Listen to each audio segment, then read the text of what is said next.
आप सभी का बहुत बहुत स्वागत है study IQ Hindi YouTube channel पे। मेरा नाम है अभिनव कुमार बौरे और मैं आपके समक्ष लेकर प्रस्तुत हूं वैल्यू एडिशन सीरीज का एक और इंपॉर्टेंट पार्ट, एक और इंपॉर्टेंट लेक्चर।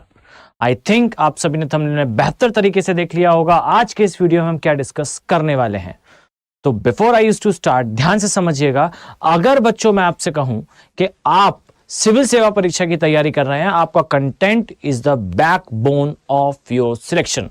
आपके सिलेक्शन का एक सबसे इंपॉर्टेंट डायमेंशन होने वाला है आपका कंटेंट, और यह सीरीज इसी एस्पेक्ट को देखते हुए स्टार्ट करी गई है। और याद रखिए कि आप जितना ज्यादा इसमें इंटरेस्ट दिखाएंगे, मैं उतने ज्यादा टॉपिक्स कवर करूंगा, और ये टॉपिक्स आप एन नंबर ऑफ प्लेसेस में अपने सिविल सेवा की जर्नी में, अपने सब्जेक्ट्स में इसे मेंशन कर पाएंगे। तो देखिए आज का जो टॉपिक है इसमें हम क्या डिस्कस करने वाले हैं। तो आज के टॉपिक में हम डिस्कस करने वाले हैं एक केस स्टडी के बारे में, और ये केस स्टडी रिलेटेड है येलोस्टोन नेशनल पार्क से। और याद रखिए ये नेशनल पार्क है, ये जो राष्ट्रीय उद्यान है येलोस्टोन, ये यूएसए में सिचुएटेड है। और आप पाएंगे कि एक जीव मात्र, जैसा कि आप मेरे पीछे देख पा रहे हैं, एक वुल्फ के, एक भेड़िए के अचानक से उस स्थान से गायब हो जाने के कारण येलोस्टोन नेशनल पार्क में नदियों ने बहना बंद कर दिया। वास्तविकता में सारे पेड़ समाप्त हो गए, सारे जीव उस स्थान से पलायित कर गए। ना ही उस स्थान पर वर्षा हो रही थी, ना ही उस स्थान पर कोई रिवर बह रही थी, ना ही किसी नदी का प्रवाह था, और ना ही किसी प्रकार के जानवर शेष बचे थे। तो हिस्ट्री में एक बार ऐसा हुआ है कि येलोस्टोन नेशनल पार्क पूरी तरह से मरुस्थल में बदल गया, और बदलने के पश्चात पुनः उस स्थान के कुछ कृषकों ने, कुछ फार्मर्स ने पुनः इंट्रोड्यूस करा, री इंट्रोडक्शन हुआ किसका, भेड़िए का, वुल्फ का उस स्थान पर। और वुल्फ के उस स्थान पर वापस आने से नदियों ने बहना और वर्षा का होना यह पुनः प्रारंभ हो गया। वो सारे जीव, वो सारे एनिमल जो माइग्रेट कर गए थे, पलायित कर चुके थे उस स्थान से, वो जानवर, वो एनिमल पुनः उस स्थान पर वापस आए। अब यह हुआ कैसे था, क्या कारण था कि सिर्फ एक जीव के उस स्थान से माइग्रेट कर जाने के कारण किस प्रकार से ये सारी कंडीशंस निर्मित हुई, ये सारी कंडीशंस फॉर्म हुई, इसे समझना आज के इस वीडियो में हमारा मेन फोकस होगा। अब इसे आप कहां कहां यूज कर सकते हैं, इस पर एक चर्चा कर ले। याद रखिए ऐसा ना हो कि हम चर्चा में इतने खो जाएं कि हम ये भूल जाएं कि हमारा मुख्य उद्देश्य इस कंटेंट को सिविल सेवा परीक्षा के लिए तैयार करना है। तो आप इसे कहां यूज कर पाएंगे, तो बच्चों आप इसे इजीली यूज कर सकते हैं। फर्स्ट और सबसे इंपॉर्टेंट, आप इसे मेंशन करेंगे बायोडायवर्सिटी अर्थात जैव विविधता के अध्याय में। सेकेंडली, आप इसे यूज कर सकते हैं जब आपसे विभिन्न प्रकार की प्रजातियों के बारे में पूछा जाता है इकोसिस्टम में। क्लियर, आप पाएंगे इकोसिस्टम एनवायरनमेंट और इकोलॉजी का पार्ट है, और एनवायरनमेंट और इकोलॉजी के सेक्शन में आपसे प्रश्न करे जाते हैं प्रजातियों के बारे में। जैसे पूछा जाता है कितने प्रकार के जीवों की प्रजाति होती है इकोसिस्टम में, क्या किस प्रजाति का उद्देश्य होता है। जैसे आपसे अगर मैं आपसे कहूं कि प्रिलिमिनरी एग्जामिनेशन में पूछा जाता है, प्री में पूछा जाता है कि कौन सी प्रजाति कीस्टोन है। कीस्टोन एक प्रजाति का श्रेणी है। आप आई थिंक आपने एनवायरनमेंट पढ़ा होगा, तो आपने प्रजातियों के प्रकार पढ़े होंगे, और उसमें से एक प्रजाति होती है जिसे हम कहते हैं कीस्टोन स्पीशीज। क्लियर है सभी को? तो अब समझिए, अगर मैं आपसे कहता हूं कि ये जो वुल्फ है, इसके गायब हो जाने से पूरा येलोस्टोन नेशनल पार्क कैसे तबाह हो गया, तो सबसे पहले समझिए कि जब हम इस चैप्टर को, या मैं इस लेक्चर को एंड करने वाला हूंगा, तो येलोस्टोन नेशनल पार्क से रिलेटेड जो कन्वेंशनल नॉलेज है, कन्वेंशनल डेटा है, जैसे कहां आता है, इसके मध्य से कौन सी रिवर प्रवाहित होती है, ये विश्व का कौन से नंबर का नेशनल पार्क है, और इस प्रकार की इंफॉर्मेशन, ये सारी इंफॉर्मेशन जो है मैं आपको इस वीडियो के लास्ट में कन्वेंशनल वाले पार्ट में दे दूंगा। All what necessary is important I will discuss in the last phase of this video. Clear? चलिए अब आए, ध्यान से समझिए। अगर मैं आपसे कहूं कि येलोस्टोन नेशनल पार्क में जो वुल्फ है, क्लियर, या मैं कहूं जो भेड़िया है, इसका अचानक गायब हो जाना कैसे पूरे इकोसिस्टम को समाप्त कर रहा था, तो समझिए कि वुल्फ को या भेड़िए को या किसी भी, अच्छा एक प्रश्न मैं आपसे कहूं कि क्या कारण है कि जंगल का राजा शेर कहा जाता है। फाइन, अगर जंगल का राजा कहे जाने का बेसिस शेर की ताकत है, तो शेर से बहुत ज्यादा ताकत जो है वो हाथी में होती है, या मैं कहूं कि शेर से बहुत ज्यादा अग्रेशन जो है वो भेड़ियों में होता है। क्लियर, वुल्फ में होता है। और सबसे ज्यादा अग्रेशन यानी कि आक्रामक जीव जो है वो शेर नहीं भालू होते हैं। आई थिंक आपको पता होगा, मैन एनिमल कॉन्फ्लिक्ट, ये एक टॉपिक भी है सिविल सेवा परीक्षा का, कि मैन एनिमल कॉन्फ्लिक्ट में सबसे ज्यादा डेंजरस एनिमल कौन से होते हैं। तो सबसे ज्यादा डेंजरस एनिमल बच्चों कभी भी शेर नहीं होता, बाघ नहीं होते, वुल्फ नहीं होते, क्लियर। सबसे ज्यादा होते हैं भालू, क्लियर। अगर मैं आपसे कहूं कि शेर का आपका अगर शेर के साथ कभी सामना हुआ हो, वैसे तो ना हो, परंतु अगर कभी होता है तो सबसे ज्यादा पॉसिबिलिटी यह है कि आप शांति से अगर खड़े रहते हैं और शेर को भूख नहीं लगी है, लायन को अगर भूख नहीं लगी है या बाघ को भूख नहीं लगी है, तो आप पर वो अटैक नहीं करने वाला, क्लियर। अगर वो डरता है या भूखा है तो शायद आप उसका डिनर हो, परंतु अनलेस और अनटिल वो जनरली आप पे अटैक नहीं करेगा। परंतु बैर्स के केसेस में, भालुओं के केसेस पे इसेंशियली वो अटैक कर देते हैं, ठीक। तो याद रखिए कि शेर को जंगल का राजा कहने का रीजन ना ही उसका अग्रेशन है, अग्रेशन होता तो भालू जंगल का राजा होता। अगर स्ट्रेंथ है तो याद रखिए उसका कारण जो है वो ये भी नहीं हो सकता, अदरवाइज हाथी सबसे ज्यादा जो है वो पावरफुल होते हैं। तब की कंडीशन में क्या वो रीजन है, तो याद रखिएगा कि किसी भी जीव को, या मैं शेर को कहूं जंगल के रिस्पेक्ट में, वहां का किंग कहने का रीजन है कि वो उस जंगल की खाद्य श्रृंखला अर्थात फूड चेन, इसमें टॉप लेवल पे आता है। आई थिंक आप सभी पढ़ चुके होंगे बेहतर तरीके से कि फूड चेन क्या होती है। अगर नहीं जानते हो तो समझिएगा, सिंपल सा है कि घास को जो है वो ग्रास हॉपर खाता है, ग्रास हॉपर यानी कि टिड्डे खाते हैं, इसे जो है वो मेंढक खाता है, मेंढक को सांप खाता है और सांप को जो है वो चील खाता है। तो इस प्रकार से खाद्य श्रृंखला है। यहां पे प्रे और प्रीडिएटर अर्थात शिकार और शिकारी का संबंध दर्शाया जाता है। तो याद रखिए किसी भी फूड चेन में, किसी भी खाद्य श्रृंखला में जो उसका टॉप लेवल प्रीडिएटर होता है, यानी कि खाद्य श्रृंखला के सबसे ऊपर आने वाला जो शिकारी होता है, वो शिकारी उस खाद्य श्रृंखला के लिए और उस गिवन इकोसिस्टम के लिए, उस दिए गए पारिस्थितिक तंत्र के लिए वहां का की स्टोन स्पीशी होता है। अब ये की स्टोन क्या होता है, तो आई थिंक आपने मेरे प्रीवियस लेक्चर में इसके बारे में देखा होगा। मैंने इसी प्लेलिस्ट में पहले एक वीडियो में समझाया है कि क्या कारण है कि रेड पांडा अंतः प्रजनन के कारण समाप्त हो रहे हैं, क्या कारण है कि गिद्धों के खत्म हो जाने के कारण भारत में मानसिक रोग और आत्महत्या के केसेस बढ़ रहे हैं। और वहां पर भी मैंने लिटिल बिट डिस्कस करा था अबाउट कि क्या है कीस्टोन स्पीशीज। अगर मैं ब्रीफली एक नटशेल अगर आपको बताना चाहूं तो याद रखिए कि अगर मैंने कहा कि ये एक स्ट्रक्चर है और इस स्ट्रक्चर में इस प्रकार से जो है वो पत्थर लगाए गए हैं, तो याद रखिए ये स्ट्रक्चर तब तक एज इट इज बना रहेगा जब तक ये जो स्टोन है यहां कंटिन्यू रहे। अगर आपने इस स्टोन को यहां से हटाया तो याद रखिए ये पूरा स्ट्रक्चर जो है वो कोलैप्स कर जाएगा। इस स्टोन को, इस पत्थर को कहा जाता है कीस्टोन। और याद रखिए कि वो जीव जो अगर उस पारिस्थितिक तंत्र में उपस्थित नहीं है तो पूरा पारिस्थितिक तंत्र खत्म हो जाए तो उसे उस गिवन इकोसिस्टम के लिए, उस दिए गए पारिस्थितिक तंत्र के लिए कहा जाता है कीस्टोन प्रजाति। अब याद रखिए कि खाद्य श्रृंखला के अंदर जितने भी टॉप लेवल प्रीडिएटर हैं, यानी कि खाद्य श्रृंखला में सबसे ऊपर आने वाले जो मांसाहारी जीव हैं, ये जीव हर बार कीस्टोन कहलाते हैं। क्यों कहलाते हैं, तो अब इसे समझिए। याद रखिएगा कि मैं वुल्फ का एग्जांपल लेके, इस केस स्टडी का एग्जांपल लेके सारी कीस्टोन प्रजाति को एंटरटेन कर दूंगा। क्लियर? तो समझिए, सबसे पहली चीज है कि वुल्फ का जो है वो येलोस्टोन नेशनल के आसपास, जस्ट अ सेकेंड,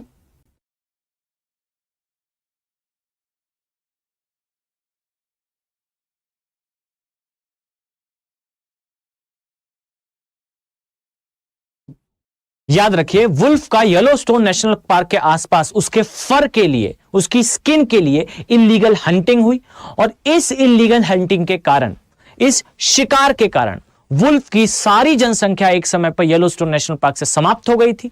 और जैसे ही यह समाप्त हुई, अब यहां से एक चेन रिएक्शन स्टार्ट होती है। हेडफोन लगाएं और बहुत ध्यान से सुने। अगर उस इकोसिस्टम से हमने वुल्फ को हटाया था तो क्या कोई और टॉप लेवल प्रीडेटर आया? क्या कोई और खाद्य श्रृंखला के सबसे ऊपर आने वाला मांसाहारी जीव आया? नहीं आया। तो अब समझिएगा कि जो वुल्फ थे, जो भेड़िए थे, इनका खाना क्या था बच्चों, इनका फूड क्या था? तो वुल्फ जनरली शिकार करते थे हर्बीवोर का, अर्थात शाकाहारी जीवों का। क्लियर? और इसमें मैं एग्जांपल लूं तो ये डियर्स का ज्यादा हंटिंग करते थे, डियर्स अर्थात हिरणों का। क्लियर? तो जैसे ही वुल्फ समाप्त हुए, याद रखिए वुल्फ का जो खाना था डियर यानी कि हिरण, या हिरणों की जनसंख्या बढ़ना प्रारंभ हुई। अब याद रखिए जो हिरण हैं उनकी जनसंख्या बढ़ने से, अब बताएं बच्चों कि हिरण क्या खाते हैं? हिरण खाते हैं ग्रास अर्थात घास। अब समझिए कि जिस समय हिरणों को या डियर्स को यह पता था कि उनका जो प्रीडिएटर है, उनका जो शिकारी है, वो आसपास घूम रहा है, ठीक, तो उस कंडीशन पे ये जो डियर्स होते हैं, साइंटिफिक स्टडी है, याद रखिए आप नोटिस करेंगे कि जिस गाय को या जिस काऊ को या जिस कैटल को आपने डोमेस्टिकेट कर लिया है, डोमेस्टिकेट कर लिया है का मतलब है कि आपने उसे पाल रखा है, वो सामान्यतः जो है वो भूख लगने पर घास नीचे नीचे से खाती है। आप नोटिस करेंगे कि जिन हर्बीवोरस एनिमल को, जिन शाकाहारी जीवों को डोमेस्टिकेट कर लिया गया है यानी कि पालतू बना लिया गया है, वो हमेशा नीचे से घास खाते हैं, जमीन पे उगी हुई घास खाते हैं। इसे कहते हैं डाउन हेडेड ग्रेजिंग। क्लियर? तो सिर नीचा करके खाना क्यों खा रहे हैं? क्योंकि उन जीवों को बेहतर तरीके से पता है कि उनका कोई भी शिकारी आसपास उपस्थित नहीं है। अब समझिए, चूंकि उनका कोई शिकारी आसपास उपस्थित नहीं है तो वो अपना सिर नीचे करके अपनी आंखों को कंसंट्रेट कर रहे हैं अपने फूड पे। परंतु जो हर्बीवोरस एनिमल यानी कि जो शाकाहारी जीव जंगलों में निवास करते हैं, उनके रिस्पेक्ट में आपको पता होगा कि ये जीव, आप पिक्चर्स में भी देखेंगे तो अप हेड ग्रेजिंग करते हैं। अप हेड ग्रेजिंग का मतलब है कि ये वो हर्बीवोरस एनिमल हैं जो पेड़ के पत्ते खाना ज्यादा प्रेफर करते हैं बजाय घास के। क्या कारण है इसका? तो कारण इसका यह है कि डाउन हेडेड ग्रेजिंग करने पर आंखों से आसपास का एरिया देखा नहीं जा सकता, परंतु जब आप अप हेडेड ग्रेजिंग करेंगे तो आपकी दोनों आंखें जो है वो ऊपर होंगी, और इस स्थिति में आप पाएंगे कि भोजन करते हुए भी जो हिरण है वो देख पाएंगे कि आसपास उनका शिकारी उपस्थित तो नहीं है। अब समझिए कि जब डियर्स को अर्थात हिरणों को इस चीज का एहसास हो गया कि इस स्थान से उनका प्रीडिएटर एब्सेंट है, इस स्थान में उनका प्रीडिएटर उपस्थित नहीं है, शिकारी उपस्थित नहीं है, तो उन्होंने प्रारंभ करा डाउन हेडेड ग्रेजिंग। अब यहां डाउन हेडेड ग्रेजिंग क्यों? क्योंकि जो ग्रास होती है ज्यादा सॉफ्ट होती है as compare to the leaves, यानी कि पेड़ के पत्तों की अपेक्षा जो घास होती हैं ये ज्यादा क्या होती है बच्चों? ये ज्यादा नर्म होती हैं। तो इसे खाना प्रारंभ कर दिया किसने? हिरणों ने। अब समझिए जब डियर्स ने डाउन हेडेड ग्रेजिंग करी तो उस स्थिति में इन्होंने धीरे धीरे करके सारे ग्रासेस और सारे छोटे छोटे पौधे इसे खाना प्रारंभ कर दिया।